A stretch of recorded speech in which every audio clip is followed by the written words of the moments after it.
እንዴት ድሃ እንሆን? በዚህ ቪዲዮ ድሃ የምንሆንባቸውን ምርጥ መንገዶች አስተምርሃለሁ። እስከ መጨረሻው አብረኸኝ ቆይ። ታላቁ ሊቃውንት ሊቅነት ነኝ። አንደኛው ድሃ የምትሆንበት መንገድ ጊዜህን እንደፈለክ አድርገህ አባክ ነው። እንደፈለክ ስትፈልግ ተኛ ጧት፣ ስትፈልግ ስክሮል እያደረክ ቀኑን ሙሉ ዋልክ፣ ስትፈልግ ማይሆኑ ጓደኞች ጋር እየሄድክ እየተጫወትክ እየሳሳክ ምናምን ዋል።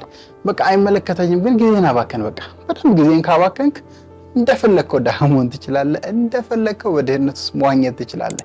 የመጀመሪያው መንገድ ጊዜህን ማባከን ነው። በተቃራኒው ደግሞ ጊዜህን በአግባቡ መጠቀም፣ ፕላንድ በሆነ ወይ ህይወትን መምራት።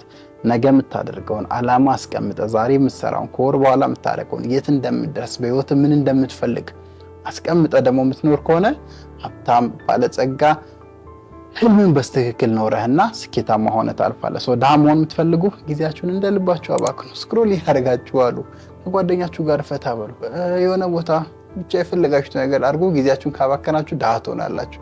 ሁለተኛው ያገኘውን ገንዘብ ምንም ሳትራራ አጥፋ፣ በትነው። በቃ ወደ ፈለክበት ምግብ ብላበት፣ ፊልሜበት፣ ጫማ ግዛበት፣ ዘንጥበት፣ ጃኬት ገዝተህ ምናምን በቃ ድሃ ትሆናለህ። ያገኘውን ገንዘብ በሙሉ በገቢ መልክ ቢዝነስማን ከሆነ ወደ ቢዝነስም ይመጣውን፣ ደሞዝተኛ ከሆነና ተቀጥረህ የምትሰራ ከሆነ ተቀጥረህ የምታገኘውን ሁሉህን ገቢህን ትወስድና ደሞዝን ትቀበልና መበተን ነው በቃ።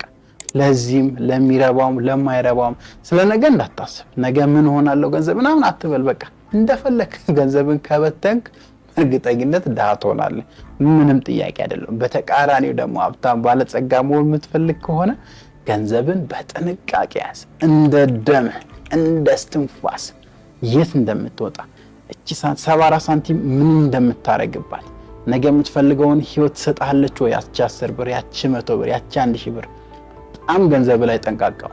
ሲሪየሱን ገንዘብ የምታወጣው በፕላን ኢንቨስት ለማድረግ ነገ ገንዘብ ተባስቶ እንዲመጣልህ ከሆነ ሀብታም ትሆናለህ። ድሃ መሆን የምትፈልጉ ደግሞ በቃ ገንዘባችሁን እርጩ፣ በትኑ። ለወንድም ለጓደኛ በቃ በትኑ። በቃ ገንዘባችሁ ድሃ ትሆናላችሁ። ሶስተኛው ድሃ የምትሆኑበት መንገድ አዲስ ሙያ እንዳትማሩ። አዲስ ሙያ፣ አዲስ ክህሎት፣ አዲስ ነገር በተጨማሪ እንዳትማሩ። በቃ ድሮ ያላችሁበት ቦታ እዛ ውስጥ ታቁሙ። ምንም አዲስ ነገር ድሮ የነበርክበት ከ5 ዓመት የነበርክበት ቦታውን መጽሐፍ እንዳታነብ። ኧረ ነውር ነው። ድሃ መሆን ትፈልጋለህ እንዴ?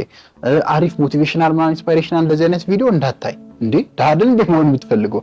ሙያ ዲጂታል ስኪል፣ ግራፊክስ ሊሆን ይችላል፣ ቪዲዮ ኤዲቲንግ፣ ብቻ ገንዘብ የሚያስገኝ አዲስ ዘመኑን የዋጀ ስኪል ምናምን እንዳትማር እንዴ? ድሃ መሆን አንድ ይፈልገው።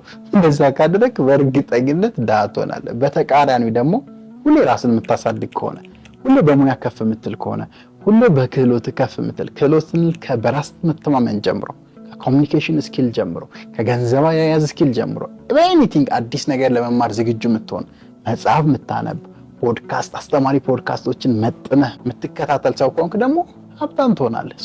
ድሃ መሆን የምትፈልጉ በቃ አዲስ ነገር እንዳትማሩ፣ አዲስ ሙያ እንዳትማሩ፣ ትናንት ከ10 ዓመት የነበራችሁበት ቦታ ሆናችሁ መቅረት ድሃ ያደርጋችኋል ማለት ነው።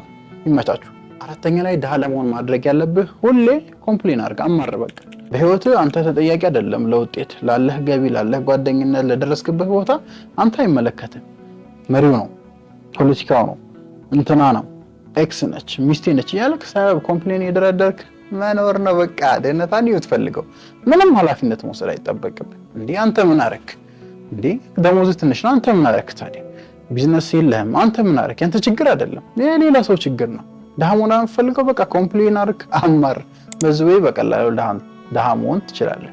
ድሃ መሆን ከፈለክ ግን ቆፍጠን ጨከን በል። ህይወትህ ያንተ ኃላፊነት ነው። ህይወትህ በአንተ ቁጥጥር ስር ነው።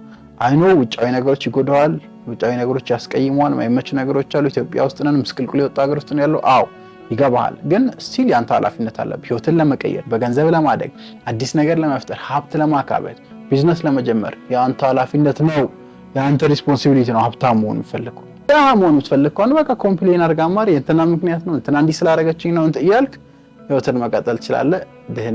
ድህነት መቆየት ትችላለህ። ይመች። ሀብታም መሆን ከፈለግ ኃላፊነት ውሰድ፣ ቆርጠ ወሰነ፣ የተግባር ሰው ሆነ ተነስ። ሌላኛው ድሃ ለመሆን ማድረግ ያለባችሁ አላማ፣ ግብ ምናምን ከሌላቸው ሰዎች ጋር መዋል። እንለወጥ፣ እንደግ፣ እንማር ከሚሉ ሰዎች ጋር እንዳትውል። አረ ምን አደረግልናል አቦ ናንቃም ባክ፣ አረ እየጠጣን ነው ዛሬ የምንውለው፣ ፈታ ነው የምንለው፣ እናጭስ ሚሉ ሰዎች ጋር ዋል። ከድሃ ትሆናለህ የምትፈልገው እሱን ከሆነ። ሀብታም መሆን ተፈለክ ደግሞ በተቃራኒ እንማር፣ እናንብብ፣ አዲስ ነገር እናምጣ።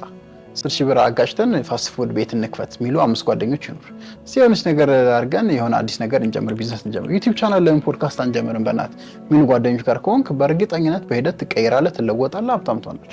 ድሃ መሆን ከፈለክ ግን በቃ ዓላማ ይኖራል። ምን ያደርግላቸዋል ዓላማ? ትምህርት ቤት ፎርፎ ይወጡ፣ ከኮሌጅ እንዳይማሩ፣ ኧረ ዛሬ ክላሱን ቀጣ ነው አቦ የሚሉ ጓደኞች ጋር ሆነ ድሃ ትሆናለህ። ቀላሉ መንገድ ድሃ ለመሆን ዓላማ ከሌላቸው፣ ግብ ከሌላቸው፣ በህይወት ስለ ነገ ከማያስቡ ተስፋ ከቆረጡ ሰዎች ጋር መዋል ነው። ድሃ መሆን ከፈለክ ያላልክ፣ ካልሆነ በተቃራኒ።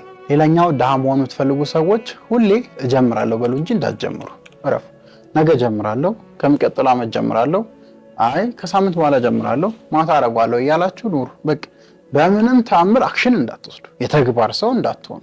ጃስ የተግባር ሰው ከሆናችሁማ ሀብታም ልትሆኑ ነው። ቃላችሁን ከጠበቃችሁማ ሀብታም ልትሆኑ ነው። ቃላችሁን እንዳትጠብቁ፣ ሁሌ ለራሳችሁ ቃል ግቡ፣ ግን ቃላችሁን አትፈጽሙ፣ አታድርጉ። በቃ ቸልተኛ ሁኑ፣ ፕሮክራስቲኔት አድርጉ፣ የውሳኔ ሰው አትሆኑ። ድሃ ትሆናላችሁ በቀላሉ።